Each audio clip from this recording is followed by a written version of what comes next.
Hello, folks. It is I, Eveal Joe. Ah, yes. As you can plainly see, I am hiding in the Fearox gym. Ooh. You know, it's actually kind of good to be back on the big screen for a while. Oh, I know what you're thinking. This is a Fearox video, isn't it? Oh, I wonder where Fearox Frank is. Where is Fearox Frank? I locked him up in his apartment. Yes, well, he wasn't looking one day. I had the locks changed. And, of course, decided to lock him in and put some makeshift locks. And, of course, I made a new key and I hid it somewhere in the house. I know what you're thinking, folks. Why am I doing this to him? Well, it's due to the fact that he canceled my show a couple of months ago, and this is my revenge. And so, what should I do now with him? Well, I decided to make him review not one, not two, not three. Oh no, especially not four, but 5 films in a row. What films will that be? Well, folks, it is the film series commonly known as Silent Night, Deadly Night. Why? Well, ironically enough, Fearox had actually thought about making an entire film series, actually doing an entire review on the whole film series, so I decided to give him a hand in it. Only this time around, he's doing an escape room type thing. And since I locked him up in his own home, well, let's see if he can try figuring out where the key is and see if he can get through all of Silent Night, Deadly Night. Oh, now let's go to Fearox Frank. I should mention this video should be in segments. So, let's take a look at his first segment, where I will be also intercutting between each of his segments on doing each of the film reviews. So let's see if he can do, and see if he can stand and survive the horror that is Silent Night, Deadly Night. Fearox Frank, take it away. Hello, folks. Fearox Frank here, and in case you haven't saw earlier in the video, Eveal Joe has locked me in, placed me under house arrest, all because of the fact that I canceled his fucking show. Well, if this thing's to get his show back, he's got another thing coming, because I'm probably going to kick his fucking ass in, or shoot him on the one before this whole thing's all over. So, what does he want me to do? Well, in case you haven't saw it earlier in the video, he wants me to review all of the Silent Night, Deadly Night movies. I mean, all of them. I have all 5 of the movies right here. And, okay, to be fair, technically supposedly there's like 7 films, but Silent Night, Bloody Night has nothing to do with this thing and came out 10 years earlier. And the 2010 film was a silent remake type thing. I don't know. It's all it involves is some psycho in the killer Santa suit going around killing people mercilessly. But I digress. So I gotta review all these movies. I got 1, I got part 2, although technically part 1, part 2 is 2 separate movies altogether. And then I got 3, 4, and 5. After finally watching all 5 of them, all I gotta say is that I'm just gonna work my way backwards. Yeah. I'm just gonna say fuck it and just work my way backwards. Although, I'm not gonna start off with 5. No. Now, here's the thing. After watching all 5 of these movies, I gotta start off with the worst of the entire film series. The worst. I mean, the absolute worst. So, let's take a look at Part 4, The Initiation. Or Initiation, as it's mostly called. The thing is, Part 4 is... Actually, the thing is, Initiation is not even considered a Silent Night, Deadly Night film. This is when the series decided to divulge into, like, a, I forgot the word right now. It's anthology, like a Christmas horror anthology. Let me bring you up to speed on the film series so far. Silent Night, Deadly Night was actually about a guy named Billy going around killing people in a Santa Claus suit because of the fact that he was traumatized by a psycho who murdered his family in front of him, dressed up as Santa Claus. And he was tormented by it for years, and then he became a Santa Claus and started killing people himself. At the end of the movie, it was hinted that Ricky will be the next killer, and lo and behold, the sequel came around and Ricky became the next killer. And then there was the third film, which Ricky still is arguably considered one of the worst films, but yeah, the third one, Ricky still continued his killing spree. But by the time that movie ended, the fourth one decided to go, you know what, let's try something different. This movie came out exactly a year after the third one came out, and it went in a completely different direction. I mean, a completely all-around different direction. Released in 1990, amongst all things, Silent Night, Deadly Night 4, you know what, I'm not even going to call it 4 at all. I'm just going to call it what it really is. Initiation. It barely has anything to do with the plot at all, and it barely has anything to do with Christmas. All it got down was, it's a horror film, and supposedly Christmas is involved in it, though, but that seemed like it was a last-minute thing, which is ridiculous. And there is a guy named Ricky in this movie, played by Clint Howard. Don't get too excited by it. I mean, if you're expecting maybe a psycho Ricky, you know, like, here's the thing. Supposedly, in the original, I had a hard time looking this up on Wikipedia and on Google, but here's the thing. Supposedly, they never actually said the brothers' last names in the original films, not until the third film came around, but when Wikipedia came out, they actually put the actual names down, and the third one got the names wrong, which is weird. In the third one, the brothers were called Caldwell. But in the first and second one, supposedly in the script, they were called Chapman. Yeah, pretty weird. In this one, Ricky's last name is Baker, and he's played by Clint Howard. But, okay, you know what? Think of it as a precursor to the Ice Cream Man, Clint Howard, and you kind of will get an idea of what I'm dealing with here. Not as memorable, but honestly, kind of the only reason why I even bothered to watch the movie, because of Clint Howard. There's also, well, to be fair, the main plot actually revolves around a reporter played by Nathan Hunter. That is her actual name, by the way. And her name is Kim Levitt. And and the whole thing is just really stupid. The whole thing basically has nothing to do with the whole Killer Santa Claus thing. At all. Like, there's no Killer Santa Claus in this movie. Which is like, people have said this is like false advertising. There's a Killer Santa Claus right here, which is obviously referenced from the first film, and yet, there's no Killer Santa Claus in any of these movies. Okay, that's actually not really true at all. Alright, that's not exactly entirely untrue, but I'll get to that a little bit later. What is the plot of the movie? The whole movie actually follows Kim Levitt actually going around trying to figure out what happened to this one girl who was set on fire and jumped off of a building, which Mr. Ricky Baker, on the other hand, happened to watch. Ricky Baker's a homeless psycho, played by Clint Howard.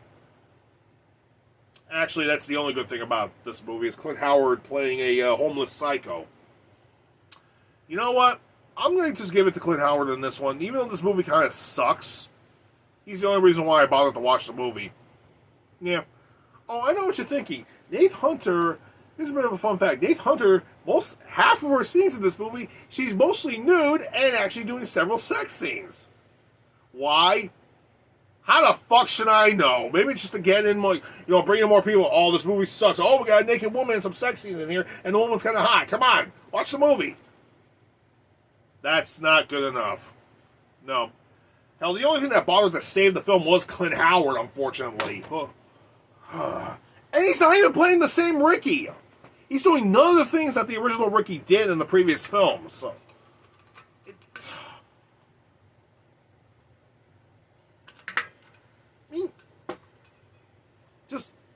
he's not. He's really not. Alright? People, I'm being dead serious here. Alright? Now, I went into this film kind of expecting that maybe it was kind of like a semi-sequel to the third film. But, no. I actually remember watching a review of this movie next to the Cinema Snob a couple of years ago, and oh my god, I was not prepared of how bad this was. Alright? And, to be fair, 4 was just that video technically was a forgettable video. Although, for some reason in that video, Cinema Snob actually had, like, Link Horror in it and Fat Grandma, but that's something you have to talk to Brad Jones about. Okay. The plot of the movie, like I said before, is basically Kim trying to figure out exactly what the hell's going on, what happened to this girl, and she actually befriends a woman played by Octopussy herself, Maud Adams. I'm not joking here. Seriously, other than other than Clint Howard being in this movie, Bond girl Maud Adams is in this movie, and her name is Fema, and she runs a bookstore, and she's in charge of a cult, all-female cult.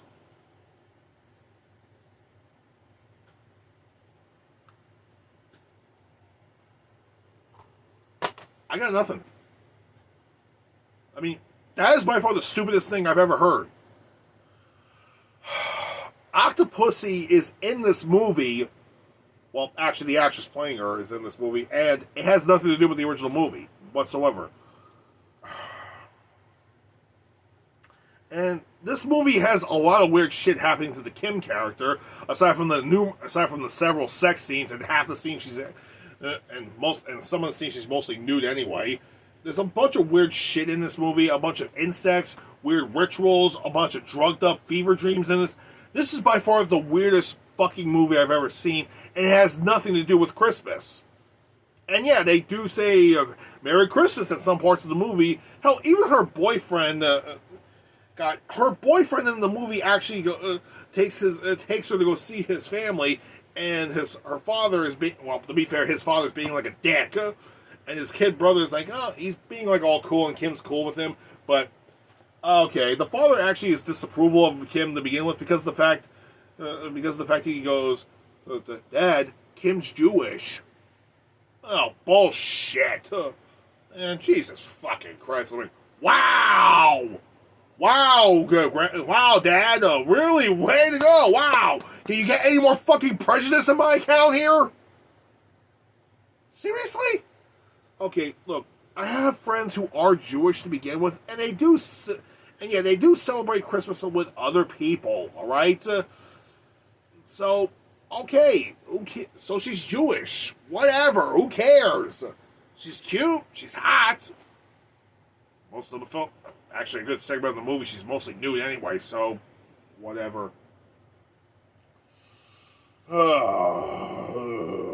So yeah, we got a ridiculous plot point, and we got a racist father, too.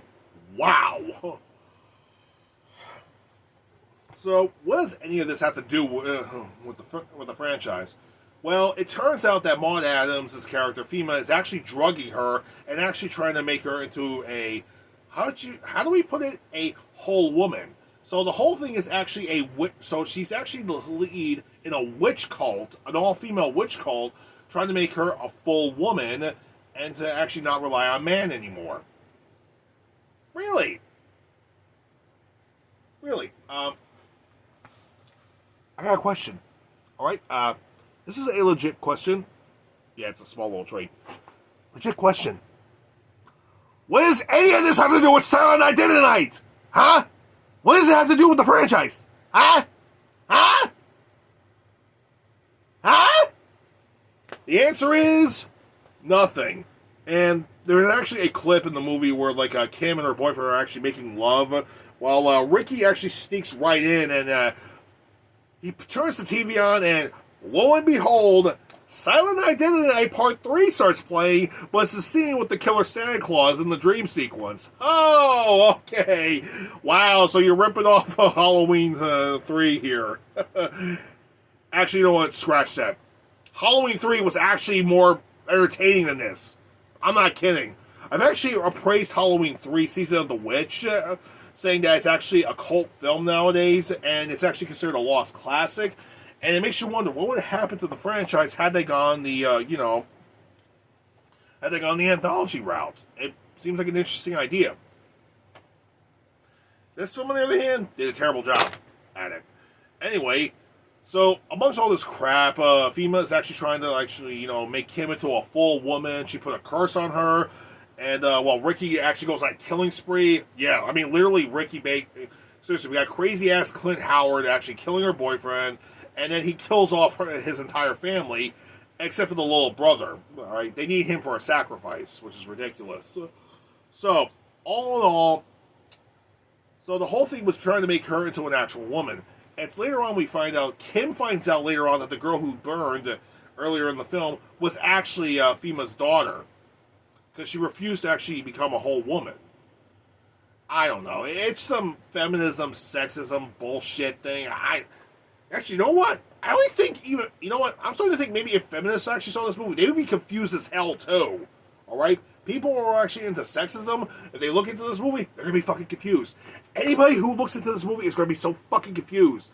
Alright? Seriously. Female activists, if they watch this movie, so fucking confused.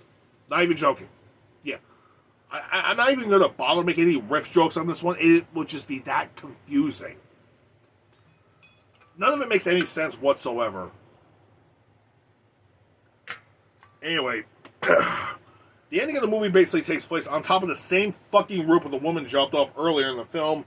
And, there's some ridiculous toxicity bullshit where there's a bunch of women saying they're trying to actually make this ritual work or something. I don't know. And it takes place during Christmas Eve. Why? Well, it's called Silent Night, Deadly Night. For a reason.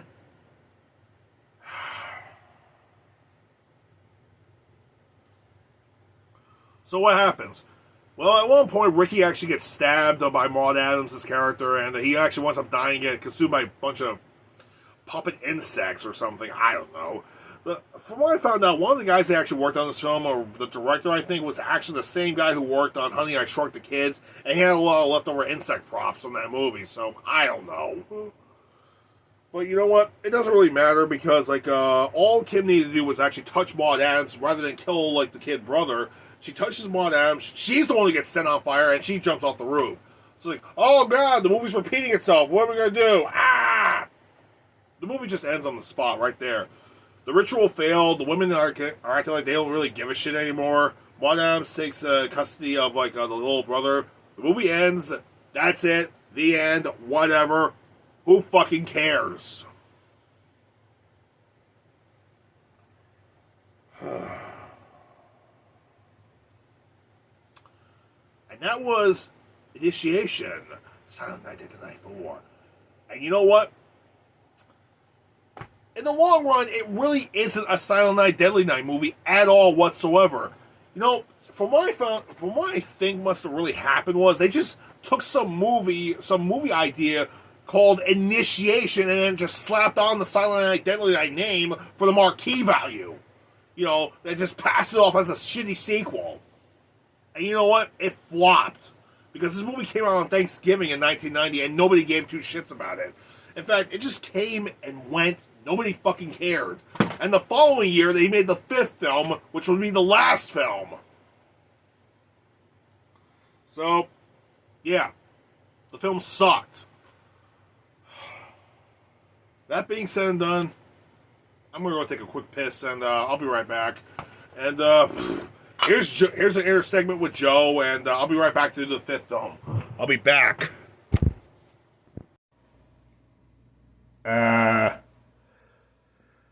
Okay, Alright, starting with the fourth film first. That was a little weird. Seriously?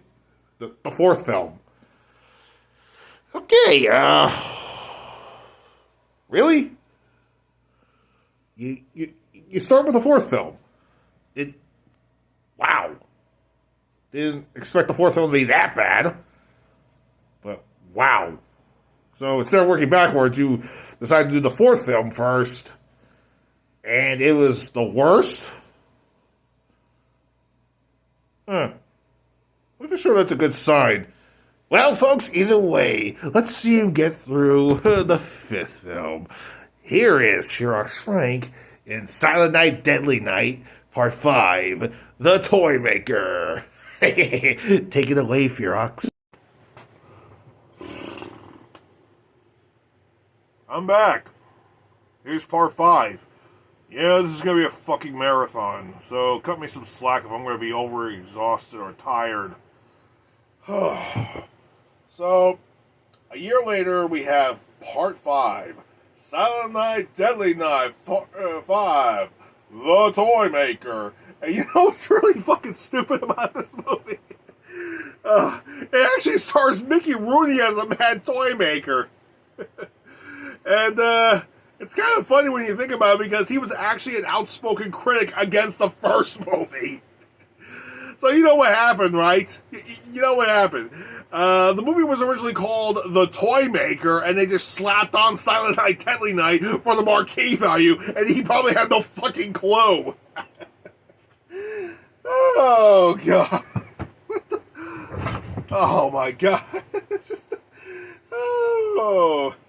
Does that make this movie any better? A little bit. Yeah.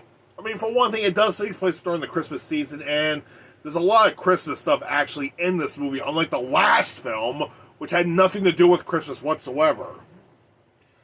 Hey, however, the movie actually is slightly different, but the weird thing is that, well, aside from calling it Silent Night, Deadly Night 5, for the market, for the marketing value. Guess who actually makes cameos? Clint Howard and Nate Hunter actually returned in this movie. No, I'm actually not even joking. I thought this was a joke, but Nate Hunter returns as Kim Levitt, and Rick comes back as Rick Baker, but they're two separate people compared to the last film. Yeah, Kim Levitt is actually the next door neighbor to the main character, Sarah, while Ricky actually works as a mall Santa. So, no continuity or something. It's weird.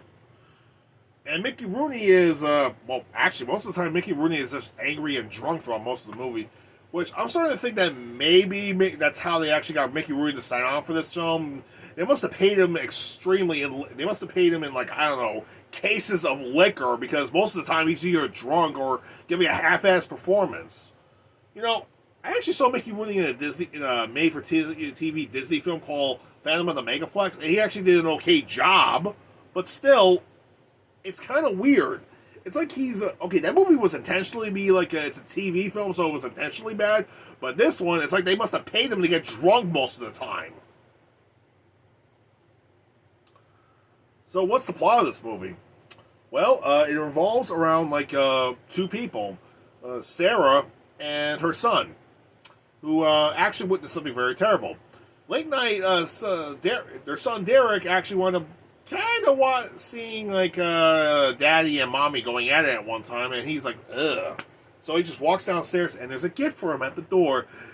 What is this little gift? I don't know. Anyway, daddy comes down, and he tells Derek, go to bed. What is this gift? Oh, it's a little cute toy. And the toy just wraps around his head, and he falls onto a fire poker, killing him. It is a weird way to start the movie off, and the opening credits look like they were made with cut paper or something. It was weird. I don't know. But either way, 2 weeks later, Daddy's dead, and Sarah's just trying to actually move on with her life with her son, and well, Derek hasn't actually said a damn thing since the whole incident. So Sarah actually confronts with Kim. Like I said, Kim's the next door neighbor in this movie. And so yeah, she has more of a supporting role in this one rather than being the main character. And she has all of her clothes on this time around, which is kind of like a breath of fresh air, knowing that she's actually playing a motherly role. Though the following year, she actually went on Red Shoe Diaries on HBO on Showtime, which is a semi-porn, like a semi-erotic show. Guess they wanted to see her naked. I guess somebody in Showtime wanted her to see her naked again. Yay! How did I know that? I looked it up on Wikipedia. I don't even care at this point. I mean, I'm literally stuck down here, for God's sake. I'm stuck in the middle of Newark, and I'm under house arrest thanks to fucking Joe. You think I give a shit right now? No!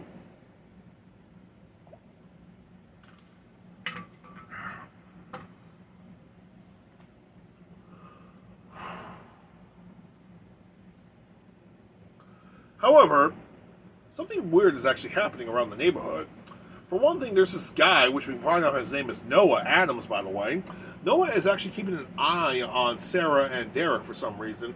So Sarah actually takes Derek to a toy store called Pedos.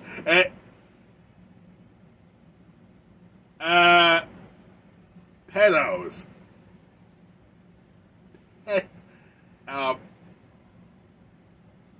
Pedos? This, the toy store is called Pedos. The fuck were they thinking? Pedos? What the fuck? I mean, come on, that's like a red flag, right? That's like a giant red flag. I mean, hello, that is like a, oh my god, that's like an atom bomb-sized red flag of a store name. I mean, seriously, that store would have been shut down the second. Welcome to Pedos. Did anybody in the 90s do their fucking research? Did they? Did they? No? Pedo? Pedophile? Pedophilia? Hello? What the fuck? Okay, I'm pretty sure I'm not the only internet reviewer who's actually made this reference joke, but still. The fuck? You know what? I'm not even gonna call it. Forget it. I'm not even gonna go crazy with the whole name thing. I'm just gonna call. Well, for one thing, Mickey Rooney plays the main character, plays the main toy guy named Joe, and he has a son named Pino. So I'm not even gonna bother with the last names because, my God, seriously, that's like a fucking red flag as it is.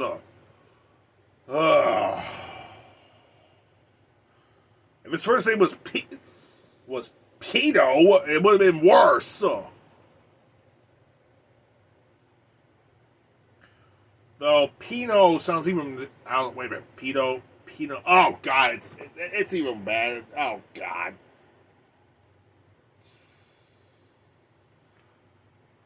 Oh. So basically, they go to the same toy store. Joe's being nice to Sarah and everything. And Pino actually gives Derek a couple of ideas. And, of course, Sarah doesn't think it would be a good idea.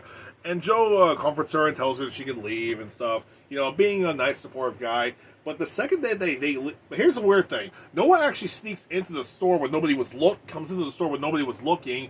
And the second Sarah and Derek leave, you see, like, Joe being, like, all nice and everything when he leaves. But the second they leave, they go, I ought to break you in half. I was like, whoa, okay. You pissed off Mickey Rooney. What'd you do there? Anyway, oh God, like, Noah actually bumps into them, and he actually wants to take in the stuff that Pino was going to give to Derek. So, anyway, we find out Noah's actually been taking the toys apart, and he's actually trying to find out what something was weird about them later on. So he actually wants to bind the toys, and he actually takes it to his motel room, and he opens all the toys. Why? Okay. His landlord comes by, and he gives him, like, the same toy, you know, just to calm the guy down a little bit, though. Get to see a kid, okay? All right, I'll have the rest of the money by tomorrow, all right? And he's a man of his word, too, so give the guy some credit. Anyway, the toy that he gave the landlord, he's actually on his way back to his home to give it to his kid. It's an insect toy, but the thing just comes alive and it actually attacks the guy, going into his mouth and popping out of his eye, causing him to crash and blow the car up. Okay, you know what? I don't know if this is kind of like a thing, but how come every time when a car crashes or flips over, it just blows up automatically? And it didn't look like it was that damaged. What, is that like a thing or something? Answer, it is a thing. Something from the 90s, from the 80s and 90s. It's called an action cliche thing. Also, a slight staple of horror, but not as well explored. Give or take. Anyway, Sarah tries her best trying to cheer up Derek. He's been remaining silent throughout all the movie. Ever since he saw his father get murdered by that toy, he's heavily traumatized. Anyway, they go out they actually go to a mall. They meet the mall Santa, which coincidentally Noah is actually working as the mall Santa, and this is where we get to see Clint Howard's Ricky cameo. You know, if Clint Howard dressed up as a killer as Santa Claus while he was playing the bum Ricky in the fourth film, that probably would have saved it as much. But no. No. No. No.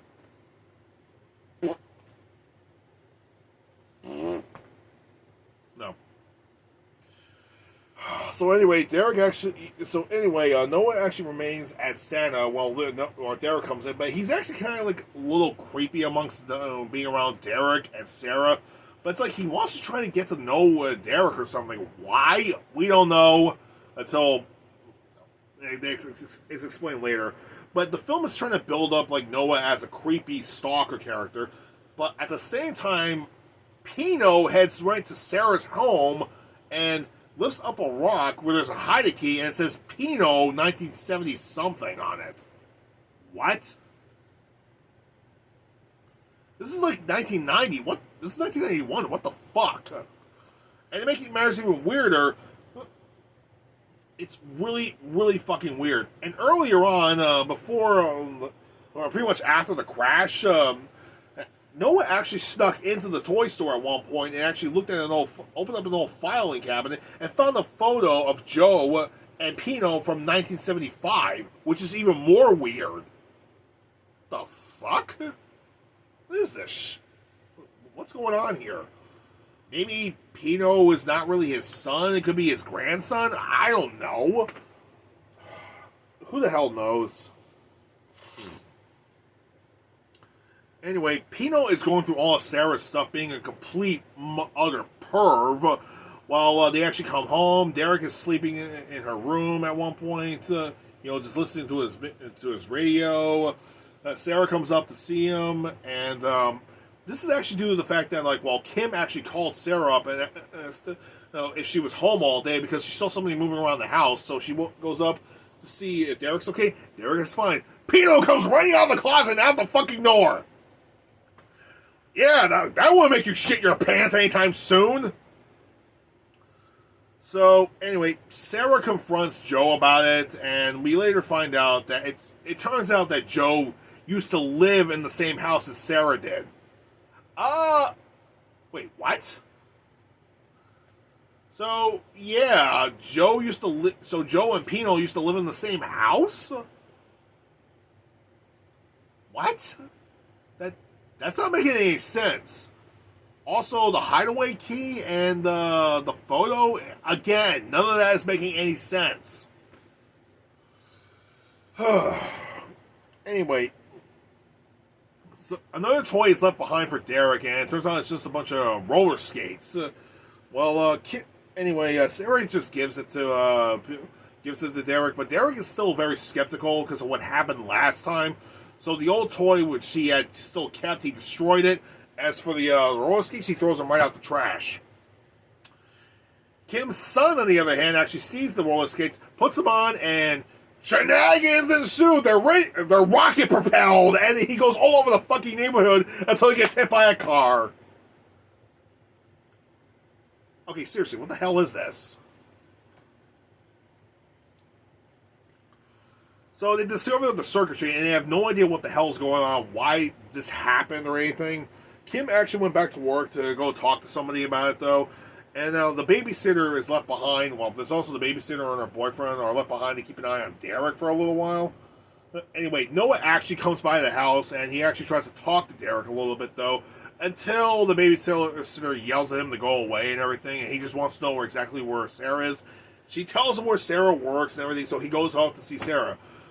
As Sarah leaves, we see Noah chase her for a little bit. It looks like it's a stalker, slasher thing, until he catches her, and then they start making out.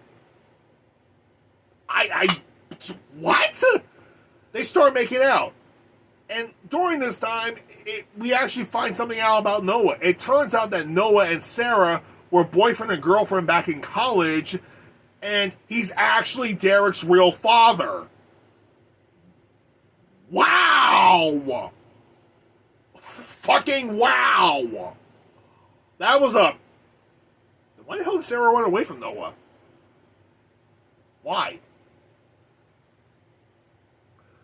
But before all that, Joe and Pino have a bit of an argument where Joe tosses Pino down the stairs and it looks like he killed him. Whatever. You know, normally I would say, don't worry, Joe, I'm sure you can still fuck him. But I'm pretty sure somebody already made that joke already, so I'm not even going to bother with it. You know, but his last name and all.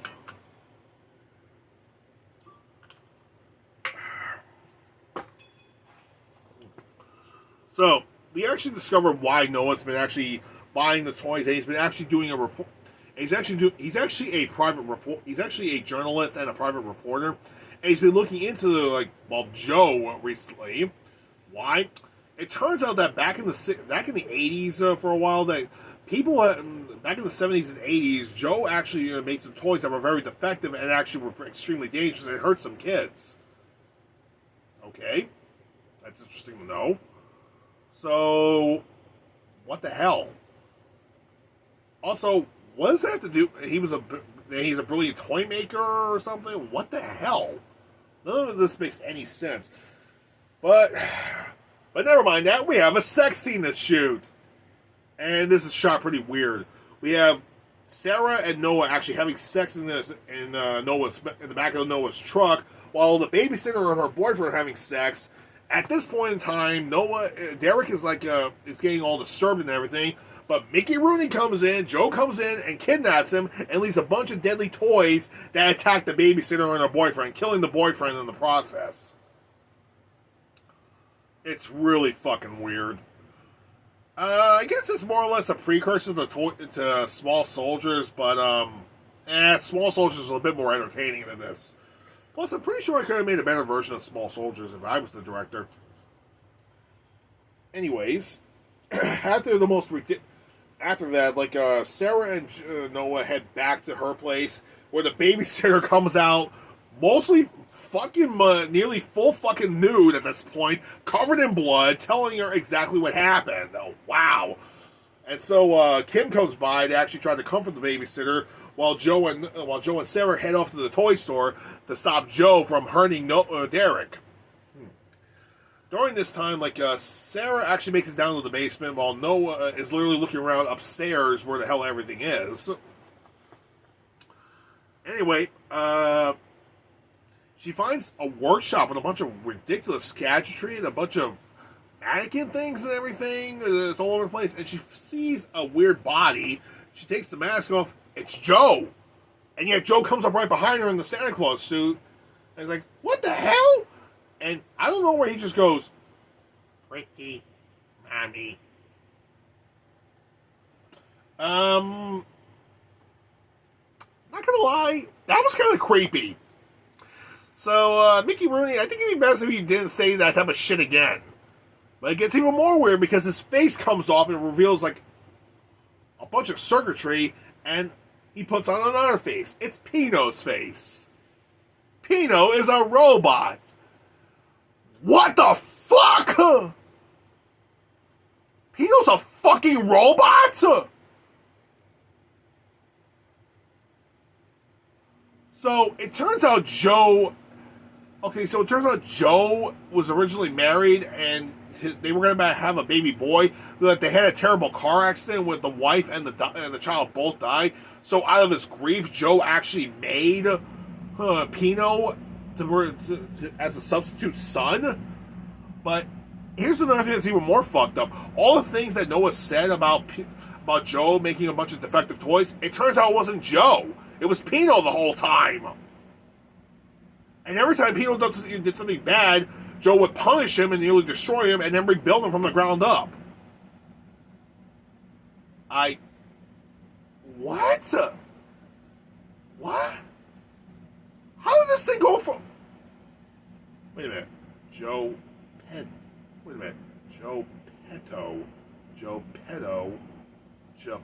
Petto. Geppetto? Oh my fucking god, I just got the fucking reference! This is actually a on-screen representation of the original story of Pinocchio! Pinocchio? For some of you who don't understand that, what I was trying to say, the original story of Pinocchio was anything but the Disney tale, where it was actually a little puppet trying to be a real boy. No, in the original storyline, he was a real bastard who did a bunch of bad things, killed Jiminy Cricket, and Geppetto kept on destroying him and rebuilding him from the ground up. How the hell did this movie series go about a fucking guy, about a deranged guy in a killer Santa Claus suit to Pinocchio's revenge? How did this happen? And wow, I just realized something. This movie came out way before Pinocchio's Revenge came out. Seriously. The 90s was... Seriously, what the fuck was up with the 90s? God. So it turns out Pino actually captured Derek, and he wants Sarah to be his mother. And after Joe attacked him last time, he killed Joe off screen. Wow. Unbelievable. So at one point he's trying to... So it turns out all the defective toys were actually aimed for Derek, and he was trying to kill Derek and be, well, Sarah's son. Then Noah comes in and tries to stop him. Sarah and Noah basically like fucking destroy him, and they actually find Derek. They release Derek from his prison, and like Sarah destroys what's left of Pino. Then Derek starts talking again, saying, "Don't worry, Mommy. It's only a toy." Forget it. I'm out. I'm done. Anyway, they actually up and leave, and Sarah kind of explains that Noah is actually Derek's real father, but it's all off screen. After they leave, one of the dolls is left alive, trying to leave for a sequel, which of course never fucking happened. Not unless you count the fifth film, not unless you count Silent Night, which is that soft remake thing about a guy gunning people down in a Santa suit. I'll probably get to that movie some other time, but anyway, that was The Toy Maker. How was it? Was it just bad? Yeah, it was. But not as bad as the fourth one was. At least with this movie, they sort of kept it, well, Christmassy. So that's one upside. What's even more weird is my introduction to this film series is actually the fifth film, because when I was a kid, I saw this on the video shelves at the video stores at the time, and it just said The Toy Maker. And it was a horror film. I was trying to get into horror as a little kid, but that didn't happen until a little bit later. So, yeah, kind of a weird introduction to Silent Night, Deadly Night. I was just as confused as everybody else.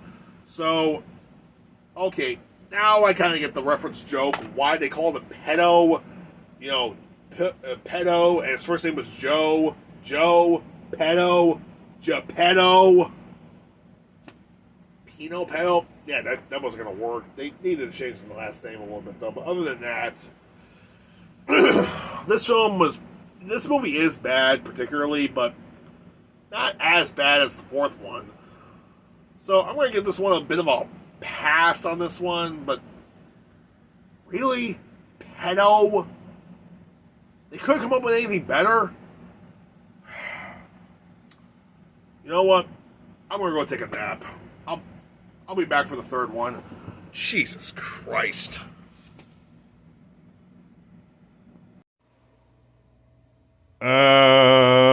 Okay, so the character's name was called Pedo. What the fuck were they thinking? I mean, pedo? I mean, I know it's the early 90s, but still. What the fuck were they thinking? Pedo? I mean, wasn't that a giant red flag there? I mean, didn't make a running... You know what? Forget it. I don't want to know. Well, that being said and done, though it's kind of weird to know he actually gave a little bit more appraisal to that movie than the fourth one, but then again, the fourth was pretty damn terrible. So, anyway, let's take a look at his segment on part 3. Take it away, Fearox.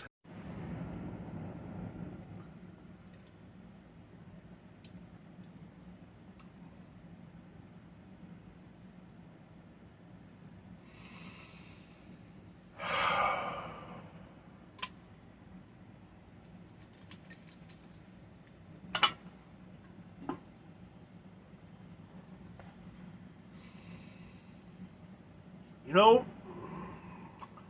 I gotta admit, Initiation was terrible. Toymaker was somewhat passable. The third one, better watch out. Boring! My God. You know, I actually said I took a nap after I was done with the fifth film, but wow. When I was watching this third film, good Lord, I dozed off so many fucking times, like it wasn't even funny. Wow. Just wow. This movie is so fucking bad, it's boring as all hell. This is what I call the laziest attempt of a slasher movie. How do I know it's lazy? Oh, simple. Every time somebody dies, they die off screen like, oh, hi, how you doing? Ah!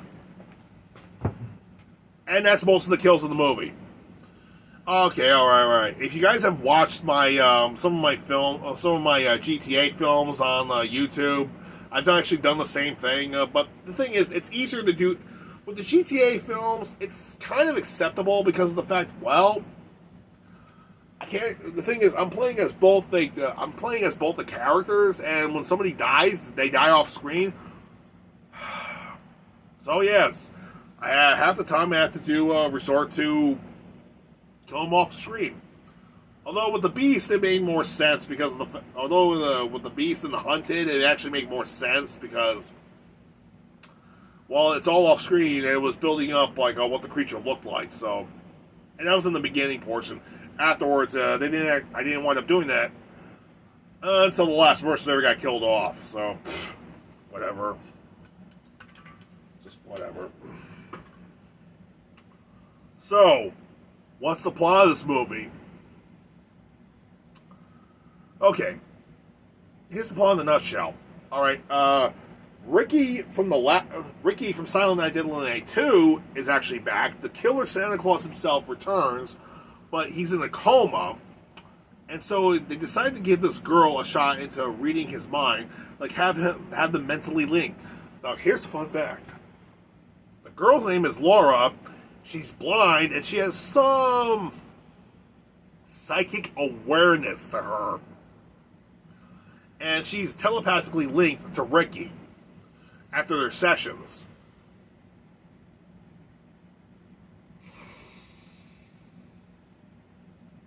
And that's it. Literally. And the whole thing is basically like Ricky, and oh yeah, Ricky has his whole head, like right here where my hat is, this whole thing is a brain in a jar. Like, really? That is like the dumbest thing I've actually seen in any of these movies. And and the acting, the acting is way awful. It is just, oh my God, it is ungodly terrible. It's like halfway, it's like not even like 20 minutes in, they just don't give a shit with the acting. It's like, no, it's too late, he's dead, no, run. I've seen better acting in the first Resident Evil game on PlayStation. That, and to be fair, the acting was terrible too, but that just goes to show you that I'm actually appraising the original Resident Evil more for its acting than this fucking thing. That's not a good sign at all. No, it isn't. Oh, look at that. It just fell on the floor. Let me go get it. Hopefully I'll get killed off screen. Ah! I got killed off screen. And I'm back. Again.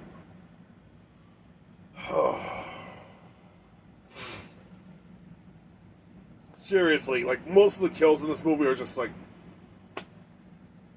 Oh, my God. It's not even worth watching.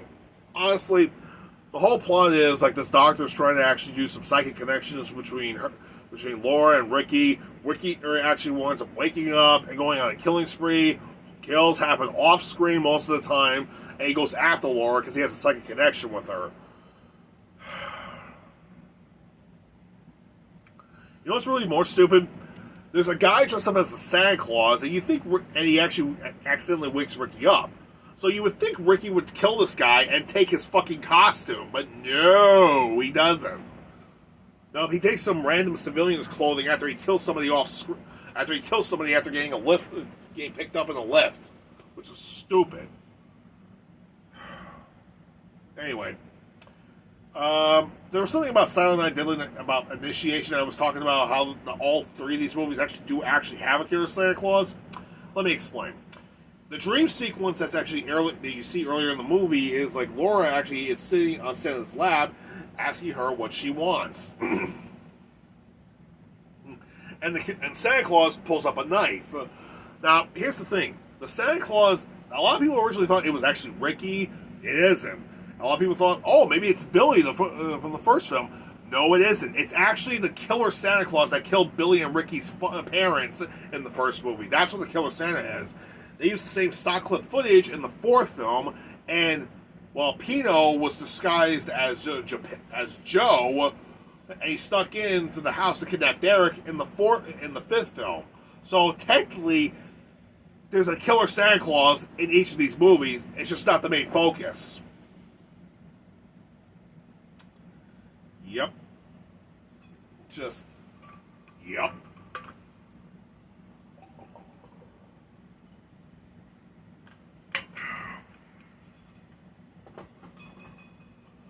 Not the main focus.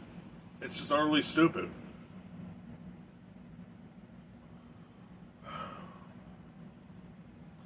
Like I said, the whole movie is basically Ricky just stalking her the whole time around.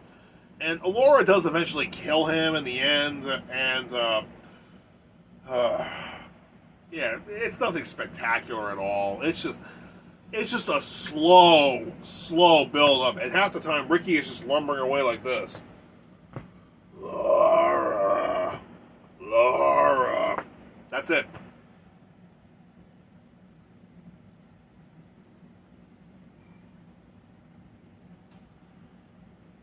Fucking terrible. Seriously. Amongst the original trilogy, I will say this much. Part 3 is arguably the worst. As far as all 5 films are concerned, Part 4 is arguably the worst, with 3 closing in at a mere second. While 5 is a bit more tolerable. Just wow. I'm sorry. I know I'm half-assing it though, but I can't help it. 3 is just that fucking terrible. Alright?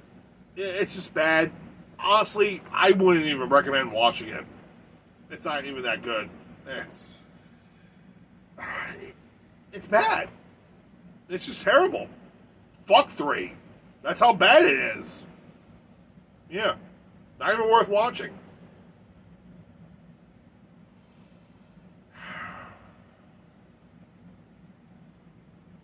I need a break. Okay, you know what? I'm taking a break right now, so I can't continue. I can't do this anymore right now. I just need a fucking break. I'm gonna probably go maybe play a video game for a little bit, then I'll talk about part 2. But still, Silent Night, Deadly Night 3, better watch out. Not even worth it. It's a shitty slasher movie. Look at that. I just dropped my fucking tree. There. I just saved my fucking tree. Look what this movie made me do. It made me flip over my fucking tree. Fuck this movie. That's all I gotta say. Fuck this movie. Not even worth it. We're gonna get a snack and we're gonna play a game. I'll be back later to do part 2. Oh, Christ. At least 2 is entertaining. Wow. Okay. I mean, wow. Wow. 3 was just that boring. Okay then. Yeah, I didn't expect it to be that boring. Oh well. Let's take a look and see how he does with the second and first films now. Fearox, take it away. Hey folks. I'm not doing part 2 right now. No, I'm actually doing a video game review. Yeah, a video game review on the PS4. So, but I'm not showing any clips of it because it's not really a game. It's a movie. That's also a game. It's okay. Here's the thing. If you're a gamer like I am, and if you grew up in the 90s when it comes to games, then I'm sure you've heard of this terminology when it comes to game. Or I'm sure you've heard of this type of game. FMV game. Full motion video game. What that is basically it's a game that actually has a bunch of movie clips added to it, though, that actually progress the game forward. And you don't really have to do anything, just press a certain button combination here and there, or click something here and there, and it'll show you the outcome of how the storyline will progress, whether you did it right or not. So, I was playing a game, just to ease my mind from the terribleness of, Silent Night, Deadly Night 3, amongst all things. And I actually found this FMV game. I bought this game, recently, and I never had a chance to play it. Which is funny, too, because I decided to give this game a bit of a shot. Because, I decided to play this game. Oddly enough, I also bought Gigabash recently, too, so I probably should have played that game, too. Gigabash plays a bunch of giant monsters beating the living shit out of each other. But this game got my attention because I remember I saw a re-res video about this, several months back, and it was presented as a very bad game. Okay, interesting. Well, full motion video games are, how do I put this, have an interesting history when it comes to gaming. They were supposed to be the future of games, but honestly, in the 90s, they were just nothing more but a fad. And unfortunately, when it comes down to modern day games, not many people even know what the hell an FMV is. So this game, fun fact, this one never got released. And it wasn't released until much later, say 2020, 2021. So yeah, this is a recent game, but all the footage and the whole thing was created to be released in 1995. So that's, wow. Over nearly 25 years later, this game finally got released. Is that a good thing or a bad thing? Well, what the hell is the game? Well, the game is called American Hero, starring Timothy Bottoms. And honestly, okay, if that name sounds familiar, then okay. American Hero is also the game that Re-Res actually reviewed several months back, and I decided to give this game a bit of a shot. And unlike Shane and Adam, I gave this game more of a chance than they gave it, which they complained a lot.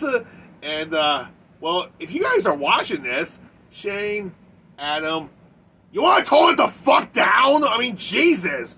Also, yeah, great job with Rogue Warrior, by the way. Yeah, fantastic job on that fucking game. Yeah, here's an idea. When people say playing the PlayStation or Xbox version, they're talking about the disc version! Idiots. God. That's just me.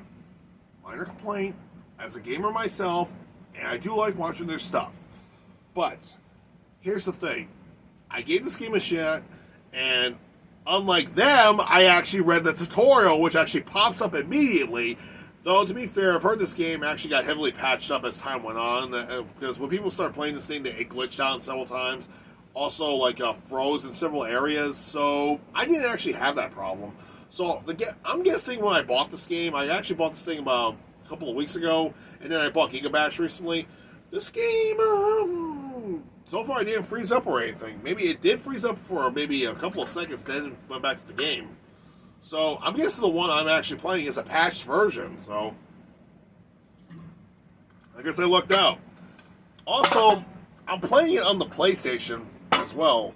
They were playing it on the Xbox version, so honestly, I guess the PlayStation version would have much more variety to it. I don't know. I'm a PlayStation person. But, here's the thing. What's the game technically like? Well, here's an example. The game is basically it's like a 90s B action movie. Yeah, what do I got? I got Cybertrucker and Blood Fist 6. Wow. You know, holding this in my hand, I just realized something. I only did half the Blood Fist films with Don the Dragon Wilson. I mean, yeah, I did this movie like last month, but still. Looking back at it now? Christ. I gotta get back to doing the rest of these. I only did half the films. Why? Because I actually owned half the films. I actually bought this and the 7th one recently. I gotta buy 5 and 8 sooner or later. Yes, they're all out of order, so don't worry about it.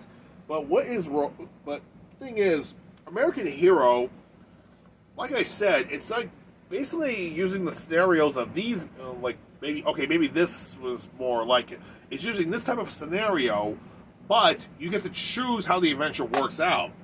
Like, take the quick and easy route, or take the long route, and just try to get as much information as you can. And the whole thing is designed to look like a B action movie. And how do you pass? Well, the tutorial says that Timothy Bombs' character. Yes, I should also mention that he also plays George Bush, and That's My Bush. So whatever. That's a comedy from the early 2000s. So just whatever. Anyway, like I said before, this game never got released because of the fact of the console it was supposed to go on. The console that it was supposed to come out on was called the Atari Jaguar CD. And if you know anything about gaming, you'll know that was the worst game console ever. The Atari Jaguar was the first 64-bit console that came out in America. It bombed. It was just fucking garbage. Games were okay. The CD add-on, not as popular. Nowhere near as popular. In fact, it was also relatively hated. In fact, if you ever watched the Angry Video Game Nerd review on the Jaguar itself and the CD unit, well, the CD unit, along with the game cartridges in the back, looks like a fucking toilet. I mean, seriously. And at the end of the video, he literally has diarrhea and he dumps his ass all over the fucking thing. Which is probably what most people actually did with the console regardless, because it was just that hated. So, the game was apparently, not 85, 90% of the game was already completed, but they didn't actually wind up getting the thing released. Well, here's what the tutorial comes in. Unlike Shane and Adam, which I actually did review, actually read the entire tutorial. I took my time, read the whole tutorial. We actually find out that Timothy Bombs' character's name is Jack. He's a former agent for the U.S. government, and it basically tells you everything, how the whole thing progresses. Now, there's actually a choice system. Basically, it goes A or B. But if you read the tutorial, if you lag on it, there's an invisible third option. Sorry, my throat's starting to go a little bit. So yeah. There's A and B and an invisible C. Yeah. So, that being said, and after watching their video on the game itself, now that I know what the hell I had to go through, I didn't have that much problems with the game. Even though I didn't actually get a chance to beat it yet, I'm just taking my time with it. Just taking it all in, especially with the it's cheesy acting, but it's 90s B-movie style acting, which is not that bad. Passable, And Timothy Bombs actually does an okay job. In fact, Ziggurat Entertainment, who actually released this game, they actually got Timothy Bombs to come back to reprise his role because basically he does an inner monologue inside of his head and he goes, not bad, looking good, pinhead, A, B, A, B. All those inner monologues you're hearing throughout this entire game itself is basically, that's all recent. Yeah. With the same script from the 90s. However, the dialogue inside of his head does wind up changing a little bit. Like, the first time around, like, he actually, when he's at the bar at the strip club, like, he's drinking out of his flask, and he's drinking out of his flask, and he puts it right down on the table, and the bartender goes, hey, Sherlock, you got a problem with me making some money? And he goes, relax, it's just carrot juice. Gulp, gulp. Anyway, here's the thing where the dialogue actually changes. When you first play the game, as he pours the carrot juice inside the glass, he says asshole. So he just goes asshole. But as you continue progressing the game even further, the dialogue changes and it goes pinhead. Or when you go into the strip, or when you're getting a lap dance in the game, he goes nice dress, take it off. It changes again to like things are looking up. I don't know if that's like a thing or something, but apparently that the dialogue does change as the gaming progresses. So who knows? Maybe when I unlock everything, I'll probably get to know everything a bit more about the game itself. But other than that, oh yeah, I should mention this. This is kind of stupid, but it's also funny as hell. But there's actually an achievement for you if you get all of Jack's death animations. Oh yeah, all the deaths of Jack in this game, there's an achievement for it.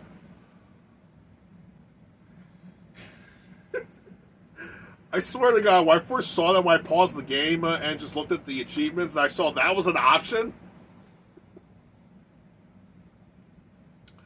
I'm tempted to do all that. I mean, seriously, I am so tempted to actually killing off Jack in each of the segments just to see how far we can progress. Yeah. So, but what is the whole formula? Well, Jack is actually supposed to be a former agent who actually gets hired by the U.S. government to actually hunt out his ex-girlfriend, Laura. And it turns out an old criminal he actually arrested years ago has escaped. An evil mastermind who's also a Nazi, who's actually a white supremacist called Kroger. The whole game progresses the way you want it to progress. So you can take the fast route, the easy route, or just take the long route and everything unfold before your eyes. So try to get the entire gaming experience. Because there's a shitload of replay value with this game. Yeah, this is an FMV game from the 90s that has a lot of replay value to it. So despite the fact that they said it's just bad, so despite Shane and Adam saying it's just bad, guys, let's be honest, it's really not. It's just bad, good, lag down too long. Third option, it's playably passable. So yeah, it's the third option. It's not bad, it's not good, it's playably passable. And also, not gonna lie, if you're very nostalgic for the 90s FMV games, there's a lot of nostalgia to it as well. Like, I'm surprised. There's actually an option, there are options you can actually have the game play out in regular HD, where it's all cleaned up, or you can play it in CRT mode, where the whole screen looks like it's on a CRT monitor.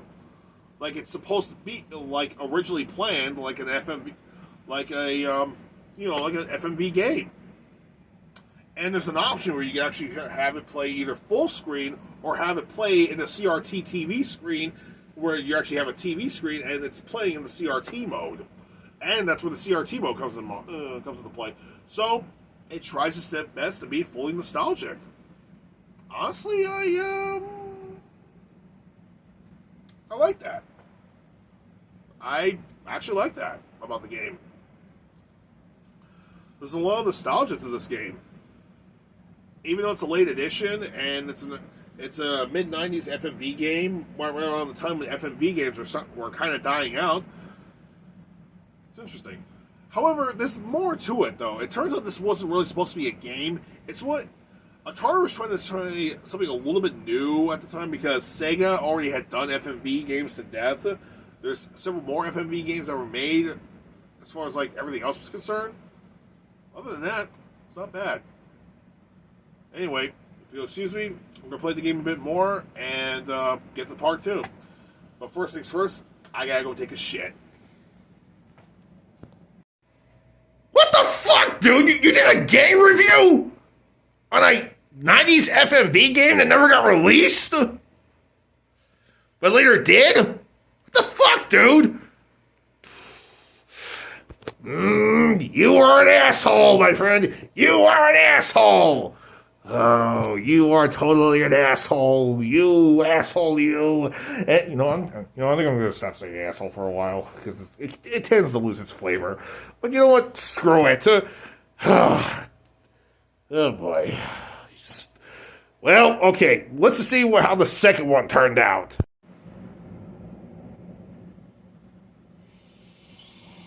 Well, folks. This movie's got, interesting history, to say the least.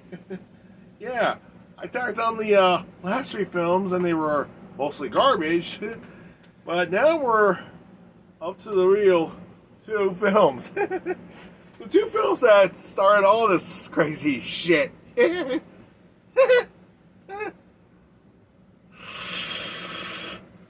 do I begin? Okay, alright, look, this is ridiculous. Here's the thing. Silent Night, Deadly Night Part 2 was, I guess, the best way to put Part 2 is, it's a fucking meme. This movie is famous for one reason. One reason. Yuletime, one reason. And what is that reason? A fucking internet meme. Okay. Silent Night, Deadly Night Part 2 is a fucking ridiculous film, alright? It is just all time ridiculous. This movie is famous because of one thing. A internet meme that circulated in the mid-2000s and became such a massive hit. It is... I don't think anybody even copyrighted it. Seriously. In fact, I'm actually going to break a tradition on my show. I'm actually going to show you the clip I'm talking about. In fact, this is the clip. Here. Enjoy the clip.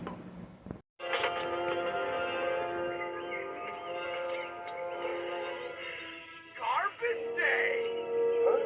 No.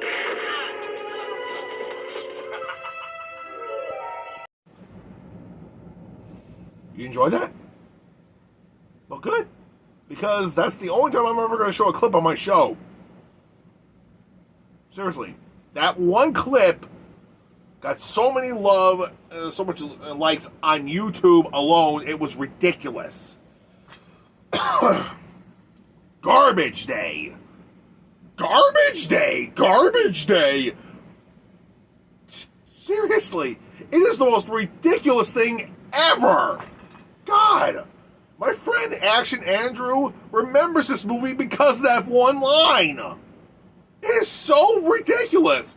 This is a shitty horror film that's completely ridiculous, but yet there's one kill that's so ridiculously hilarious it should have been in an action movie. What the fuck? Oh. And you want to know what the real messed up part about Part 2 was? It wasn't even supposed to be a movie. I'm not even joking. Okay.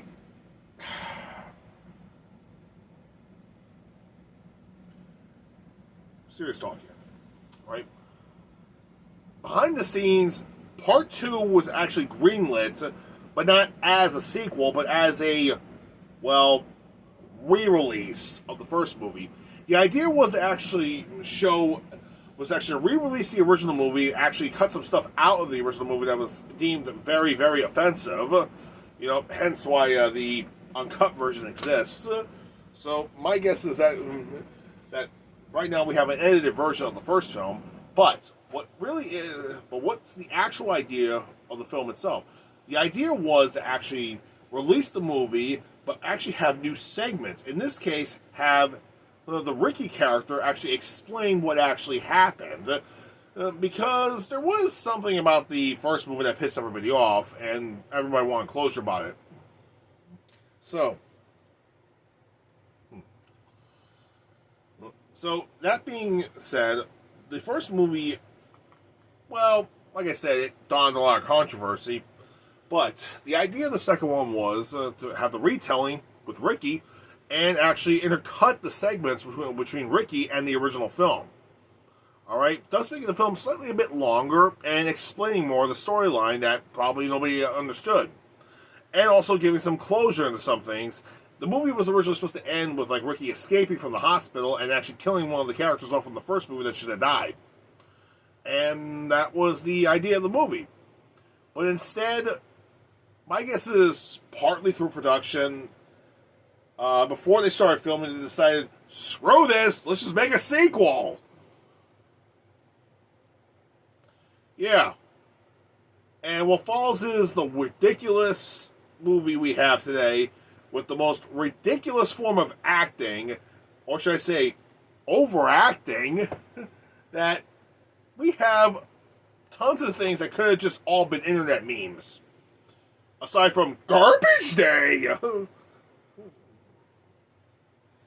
Okay. Here's what. Okay, you know what? I'm not even going to explain most of the movie at all because, honestly, chunks of the movie are actually just flashbacks from the first movie. That's all it is. The movie basically is all about Ricky being in a is actually being interviewed in a mental asylum by a doctor to see if he's mentally competent for trial or to see if he belongs in trial.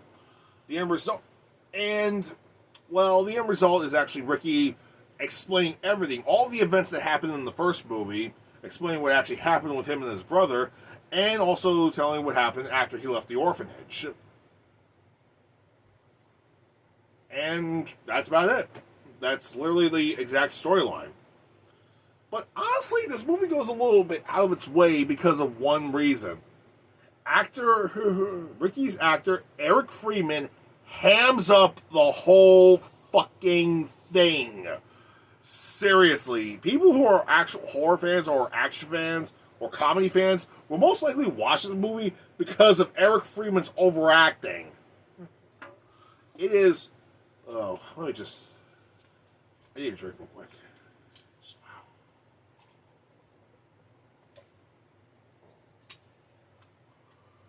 Whew. His acting, I swear to God, it's ridiculous. Especially how he kills people. Here's the thing. Here's an example of how he kills somebody. This is an example of when he kills a loan shark guy with an umbrella. He just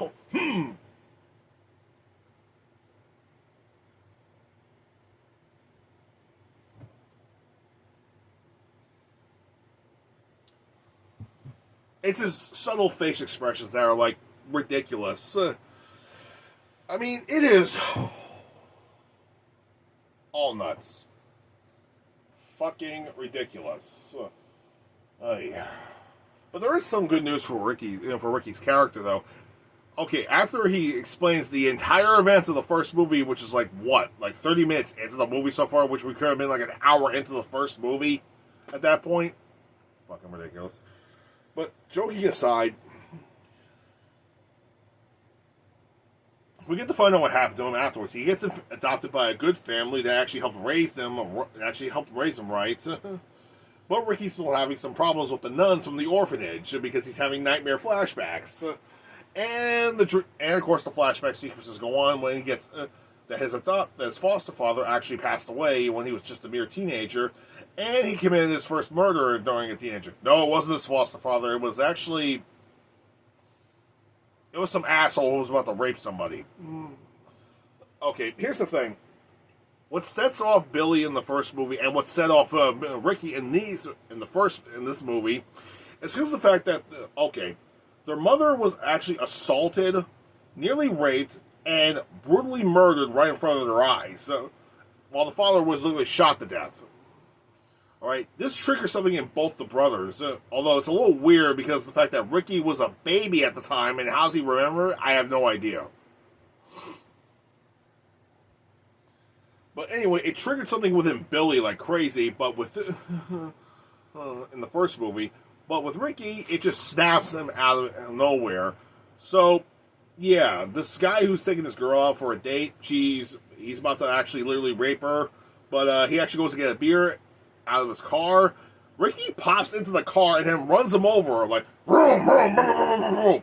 And they're showing you from a distance, and it looks like a fucking RC car. It's ridiculous. Although the attempted rape victim actually thanks him for killing the guy. Yeah, nobody's gonna miss that guy. We'll just call him victim number 1.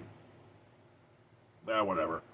Anyway, Ricky goes on to tell more about the psychiatrist who's videotaped, who's actually recording everything. He basically goes on to tell him everything, how he left his life around, how he lives his life, and of course, some of the people he's killed.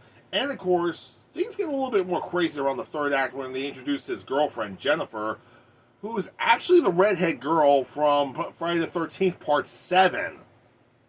Yeah, same actress. And, okay, we basically see how he falls in love, and then, of course, like, her asshole ex-boyfriend shows up, and, well, okay, it calms Ricky down up until they actually go see a movie in the theater, and this is what she said. Ricky asked, so what type of movie is this? Oh, it's about a guy who goes around killing people in the Santa Claus. Who dresses up as Santa Claus killing people. What? Not gonna lie, I kind of laughed my ass off when Ricky just said, what? It's like, oh my god. You know what? I think anybody else would probably have the same reaction to that. But in Ricky's case, it's ridiculous how it just popped up out of nowhere. But you want to know what's even more stupid about this? They actually reused the scenes. They actually used the beginning segment from the first movie about the actual killer Santa Claus before he kills before he kills the family. Yeah, this movie is nothing but stock footage. Anyway, some asshole just like is yelling up in the background. So it's funny because he intercuts between this guy and the camera just follows the guy back and forth with his head as he's talking to the guy next to him. And one of the last times we see him next to him, it's Ricky going, shh. And he basically kills him in the background in the most ridiculous way possible. Well, we don't actually see him do it, though. We just see the guy's legs dangling up like this. Ah! That's about it. Anyway, it gets a little bit more worse for Ricky when when his girlfriend's ex-boyfriend keeps hitting on her even when his car broke down, makes fun of him. He hits her around, and Ricky just up and snaps and kills the guy right in front of her by, putting him in his open car hood, taking the battery, putting it inside of his mouth, like the charger thing, putting it inside the mouth, turning the voltage all the way high up until his eyeballs explode. It looks ridiculously stupid, but what really sells that scene is Eric Friedman's acting. And, of course, Jennifer gets pissed at him, and, she says she hates him. And this is sort of a trigger that happened in the first movie with Billy and this other girl he saved at one point. But what happens? Ricky takes the car into and strangles her. An asshole cop comes along and starts being a dick until Ricky grabs his gun and shoots him in the head with it. And this is where we get the garbage day scene. But before that, Ricky shoots some random guy coming out of his house. It's like, hey, what's going on? Bang! Oh, motherfucker! Garbage day! Bang! Honestly, it's the most random thing in the whole movie. Like, he just goes around. It's like they didn't give a shit. It's like the director told, you know what, Eric, just have fun. Do whatever the fuck you want. It's like, ha ha ha ha ha ha. It's like, bang! Garbage day! Bang!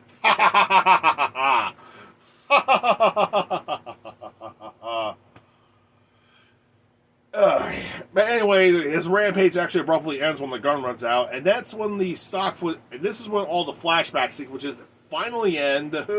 And we see that during the flashback sequence, like, Ricky strangled the psychiatrist and actually winds up escaping.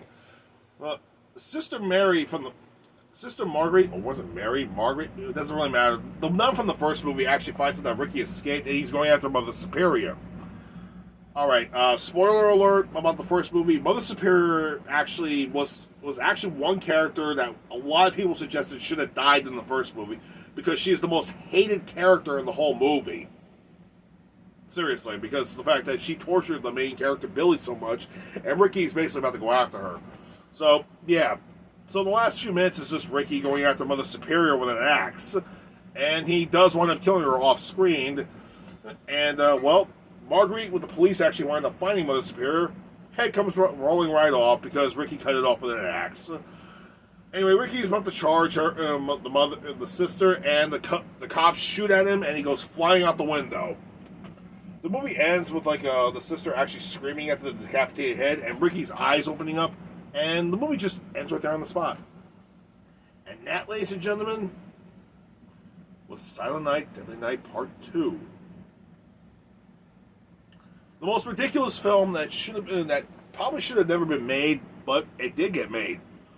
And we have the most ridiculous internet meme ever in recorded history, all because of this one movie.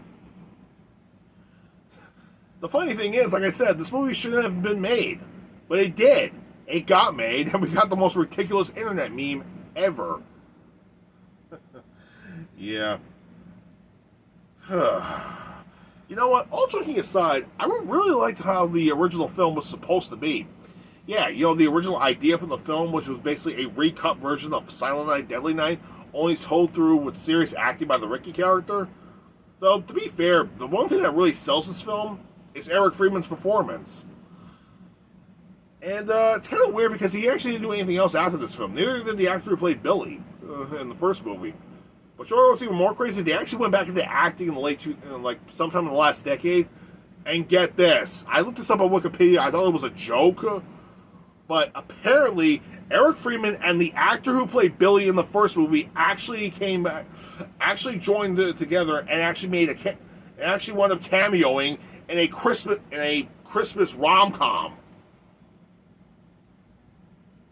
I wish that was a joke, but apparently that actually did happen. I'm just hoping Ricky got a chance to say Garbage Day. I'm sorry. I just hope Eric Freeman got a chance to say Garbage Day. Seriously, it's ridiculous. A lot of people like this movie because of Eric Freeman, and he actually came out of hiding at one point and said, you know what? Yes, I do remember my days playing Ricky. And he went back to acting afterwards. So, yeah, that's a fun fact. And he and the actor who played Billy wound up working together in a rom-com film as extras in a rom-com film that's a Christmas rom-com film. What are the fucking odds of that?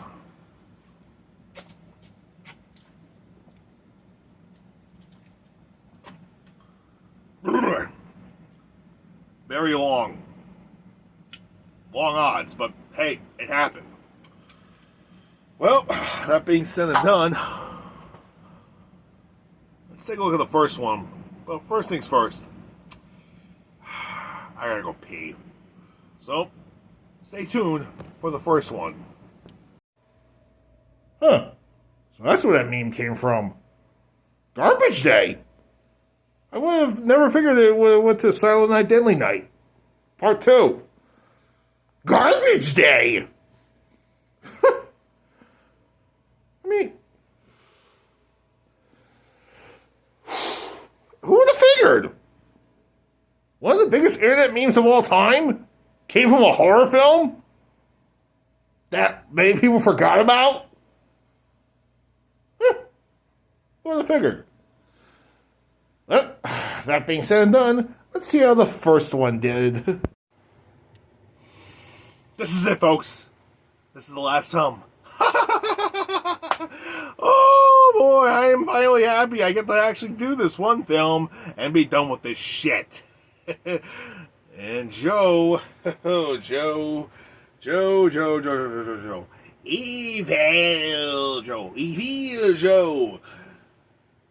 I'm gonna kick your ass after all this. Oh yeah, I'm gonna make you pay for this. Oh yes, indeed. Today we're gonna look at the original Silent Night, Deadly Night. with Billy the Killer Santa Claus. Oh yes, we're finally gonna do this film and be done with this fucking ridiculous shit once and for all. Oh, where do I begin with Silent Night, Deadly Night? Well, it was the most highly controversial film that came out in 1983 at the time, but it's only controversial for one messed up reason.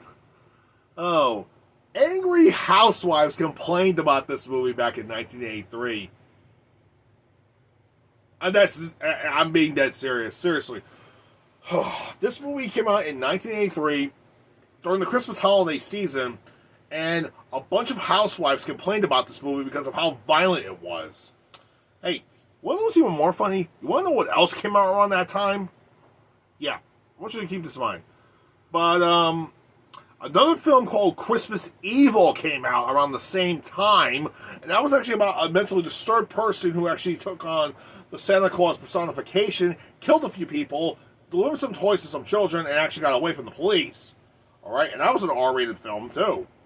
And yet, that one got overlooked because of this film.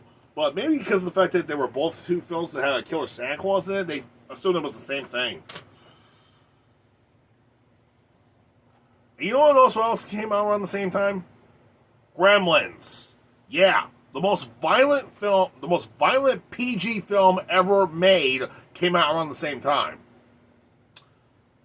And to be fair, Gremlins did actually spawn the PG-13 rating with the first film that actually got the PG-13 rating, Red Dawn. You know, I should probably do that film on one of these days, because that's a film I really need to talk about. But you want to know why they complained about it the most? Because they took their kids to go see this movie. The movie is called Silent Night, Deadly Night, with a killer Santa Claus. Were they that fucking stupid? Survey says yes. Not even joking. I really wish I was joking about that. I seriously, my God, I mean, the fact the movie is called Silent Night, Deadly Night should be an obvious reason that it's a horror film. Alright, and there's a killer Santa Claus on the front cover. What the fuck did they think was going to be, what the film was all about? What the fuck were they thinking? What? Honestly, all I'm going to tell you right now is housewives back in the 1980s, early 1980s, were just fucking morons back then. And they didn't know what the hell these films were all about. They really didn't. I mean, I was born in '86, for Christ's sake. But still, when you think about it, Christ, they were just that stupid.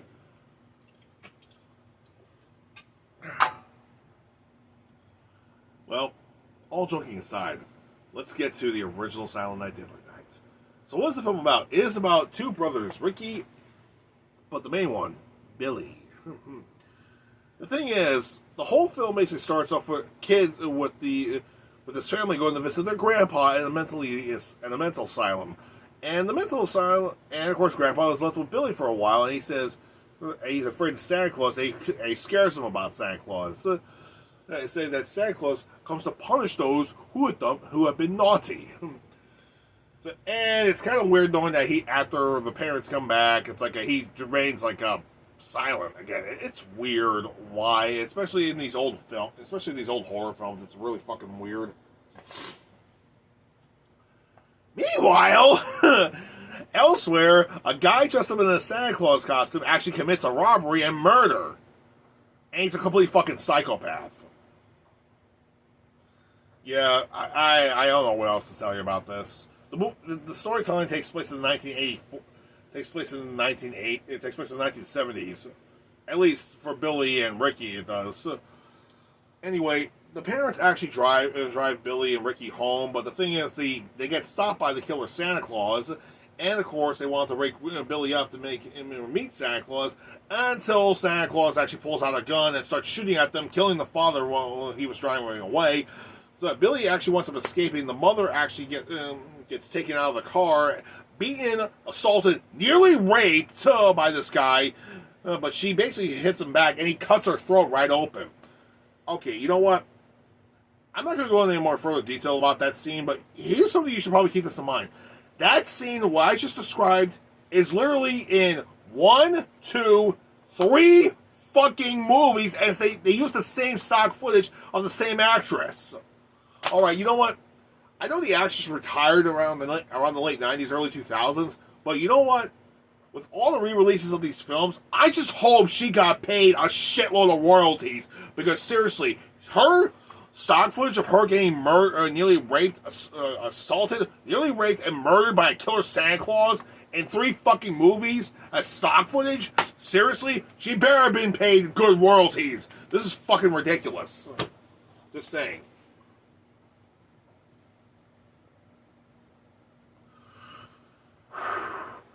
Anyway, the guy, actually, after he commits the murder, he actually torments Billy even more, but next thing you know, we see Billy, a few years later, Billy is now in St. Mary's orphanage, being raised by nuns along with his brother. And this is kind of sad, in my opinion, because of the fact that, one, I'm surprised none of the families, the mother or father's side even had other family members that could have took care of the boys. That's kind of depressing when you think about it. I mean, really? But here's the thing: all the students and the nuns are actually disturbed by Billy's drawings of a dead Santa Claus, and of course, Sister Mary actually keeps telling Mother Superior about this whole thing, and that yes, he still remembers it. Mother Superior says it's nonsense, and she says she'll make Billy actually a decently good boy. You know what? The last thing I was talking about in my last review with Mother Superior being a complete bitch, I want you to keep this in mind too. She wants to punish Billy and actually discipline him. But the thing is, everything she does is grounds for termination and jail time by today's standards. I'm not kidding here. She basically, actually, all the shit she does to Billy, okay, I can understand it back then, but keep this in mind. The one thing Billy desperately needs is psychological help. And he was denied that. Even throughout this whole movie, he is denied psychological help. And he is mentally unstable because of this. A guy dressed up as the Santa Claus murdered his whole family right in front of him, tormented him as a kid, and he's still psychologically scarred from it, and the Mother Superior acts like it's nothing. That bitch should have been that bitch should have been terminated on the spot. I'm sorry, folks. I just really hate the character of Mother Superior. Seriously. You know what? I know it sucks to know that, yeah, she should have died in this movie, but she doesn't. She gets killed in the second one, which is bullshit.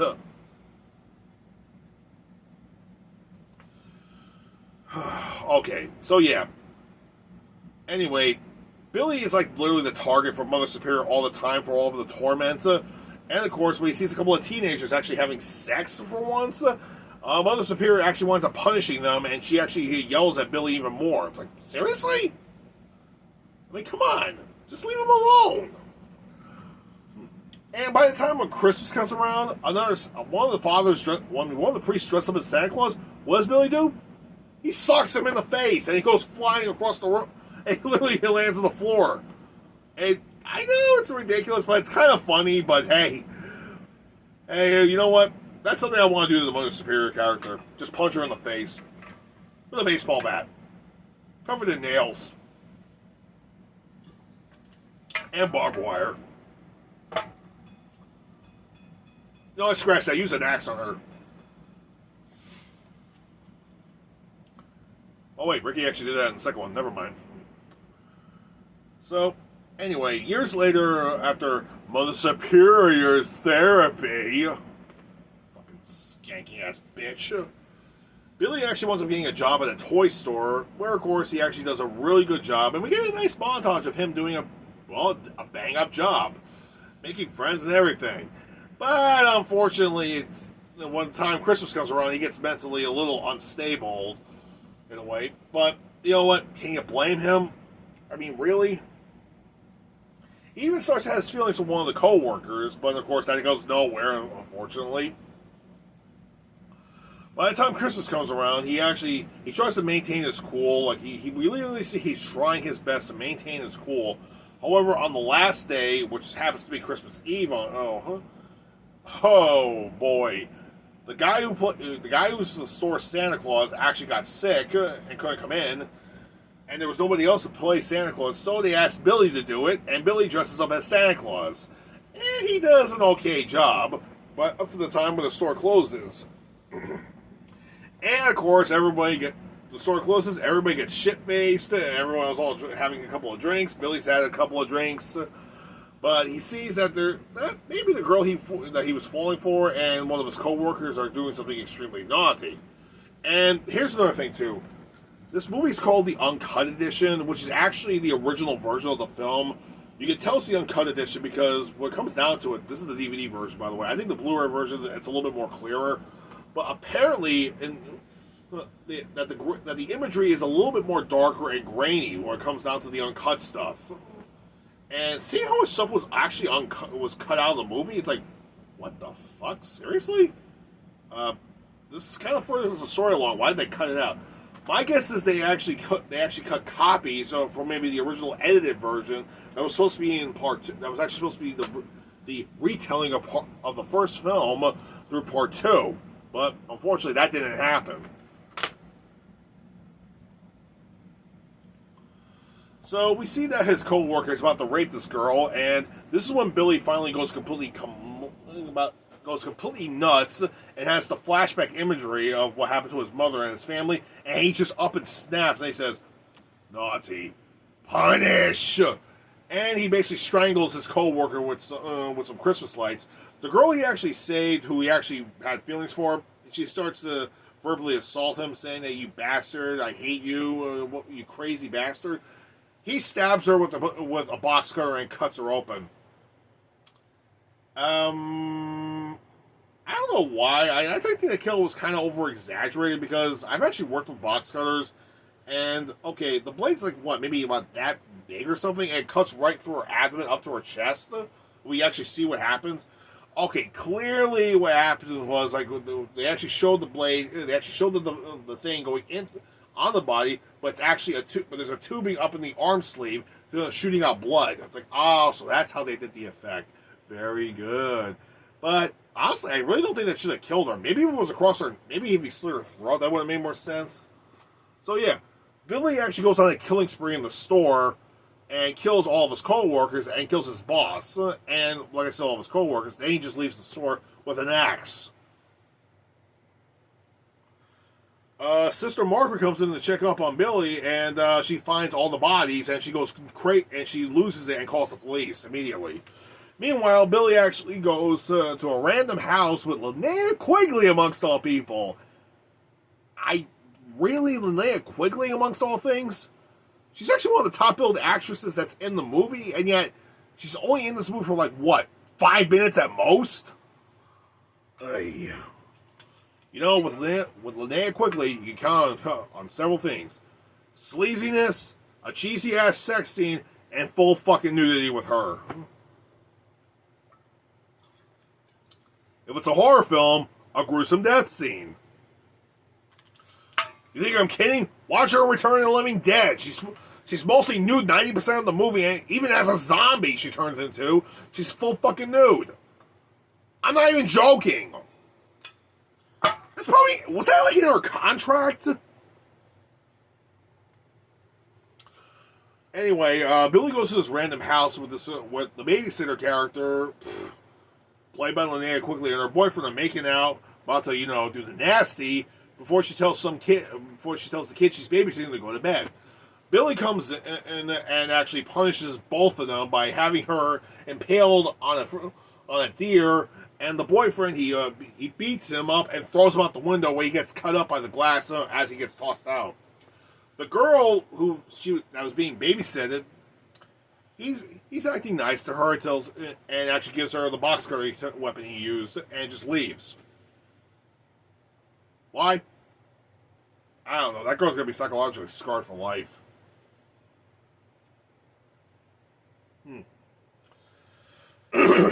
Anyways, what else happens is that, okay, the police get a call about a guy dressed up as Santa Claus killing some people, and they actually find somebody dressed up as Santa Claus sneaking into some little girl's room. The police bust into the house, go into the girl's room, about to shoot the guy, and it turns out it's the girl's daddy. Anybody else find that a little bit weird? Yeah, it's just family tradition, I guess. Anyway, Billy actually finds some more victims. In this case, two bullies actually steal two boys' sleds, so they can go sledding down the hill. One guy actually goes sledding down the hill. The next guy goes, "Whee! Yeah!" He jumps right in front of the guy and yells, "Die!" And the guy just goes, "Whee! Die! Ah!" Chops his fucking head off. Okay, this is probably me being an asshole here, but when I saw that scene the first time around, I couldn't help but snicker. But when I finally saw it in this movie, I almost busted out laughing, just the way out of nowhere, how the bully's reaction was like, "Wee! Ah!" I know it's a gruesome death, but still, the way how the guy reacted was hilarious to me. I don't know. I guess because I'm a horror fan and seeing shit like that is just ridiculous. Oh, God. He doesn't kill the other bully, but he does head back to the orphanage, however. One of the cops actually gets notified that, okay, that there's a killer Santa Claus, and actually stop Santa Claus at all costs. So, anyway, back in the orphanage, Ricky's outside playing with all the other kids, while a Santa Claus comes up to Ricky, and one of the cops comes out and shoots that Santa Claus. He doesn't actually shoot him at first. He yells at the guy to tell him to stop and shoot. He doesn't listen. He shoots him, killing him instantly. But over the radio, they actually found out that, okay, it wasn't Billy. It was some old guy in his 50s.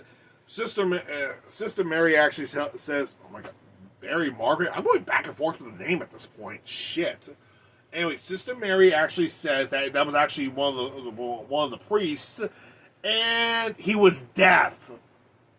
The cop just shot a physically handicapped person. I'm pretty sure the guy's gonna fucking die horribly. Mother Superior is even worse. She berates the guy, saying, like, "How could you mistake the man for the killer? He was dressed as a Santa Claus." At this point, I'm like, "Bitch, are you stupid? The guy we're looking for is dressed as a Santa Claus! Are you that fucking stupid? You know what? Fuck you. You know what? Bang! Fuck you! Sorry, kids. I had to kill this bitch. She deserved it. Sorry. Movie's over. I'm out. Fuck this. Yeah, I really wish that's how it ended up, but nope.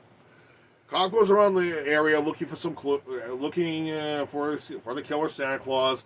Billy actually winds up killing the guy. Anyway, Billy does. Anyway, one of the other children lets Billy in as Santa Claus. He's about to kill Mother Superior until the chief of police actually winds up gunning him down. Which is really, really bad because we really wanted to see the Mother Superior character die. Amongst all the people who died in this movie, she deserved to die the most. This is a character we want to see get murdered. Anyway, as Billy's dying, he's telling the kids, "Don't worry, Santa Claus is gone." The axe is right by Ricky, and it pans up to him, and he says, "Naughty." Which is probably one of the reasons why we have why we had the sequel to begin with. But you know what I think would have been a much better ending is that the axe wound up missing. But here's my opinion of how the movie should have ended. All right, as Billy dies, we find out they get the axe. It's missing. Where's the axe? Ricky's got the axe, and he chucks it right into Mother Superior, lands it in her head, killing her instantly, right in front of Billy, and he yells out, "Naughty! Ah!" That's how the movie should have fucking ended. Yeah! You know what? That's the one thing that pissed me off about the remake. If they wanted to do this entire film like that, they should have done it like that, like the original movie, but had the most superior character get axed off at the end. So that being said, what are my thoughts about Silent Night, Deadly Night? It's actually really good. As a horror film and as a story film, it actually works. The movie is not exactly what we call a slasher film. It's a slasher film, but a psychological slasher film. We're seeing how the whole how psychologically Billy turned into the killer Santa Claus, how he mentally lost it. So, as a character study, we are starting to see the faults of what happened with his character. That, yes, he was basically a good person, but he was trying to be a good person his whole life. But in the end, so much bad shit actually happened between him and with him and his brother. In the end, he became a killer Santa Claus and killed innocent people. Okay, maybe not innocent people, maybe a bunch of assholes at one point. And one drunken fat fuck who was actually his boss.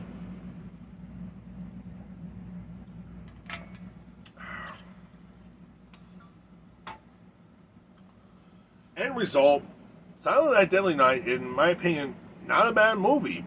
It's actually a decently good horror film. Storyline-wise, actually kind of works.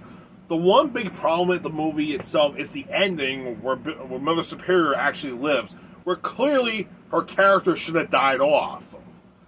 At least the killer would have got closure. But then again, that's why the second film was made. Anyway, that's it. Amongst all the films I've actually done so far, I do highly recommend the first and second one. Third one is a hard pass.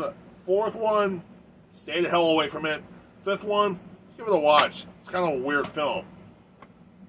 That being said, I am now done with Silent Night, Deadly Night. Oh, thank you. Oh, and Joe, I'm going to kick your fucking ass.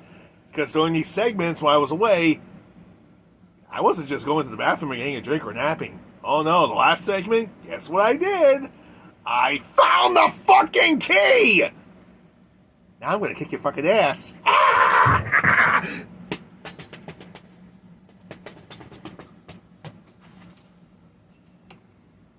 Forgot my gun.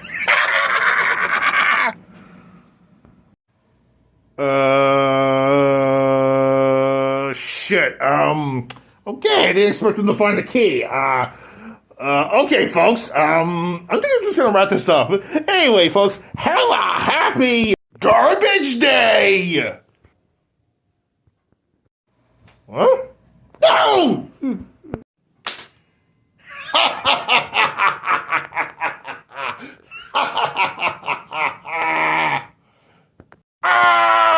You shot me in the arm! Maybe a paintball gun, but god damn it! Shit, ram a giant welt there! You bastard! Yeah! Who's the asshole now? Okay, to be fair, I am the asshole here for shooting you, but still, that's what you get for locking me in and making me review all those damn movies! Asshole. Anyway, folks, Fearox Frank here saying happy holidays. And I'll see you guys next time, here on Fearox Frank Reviews.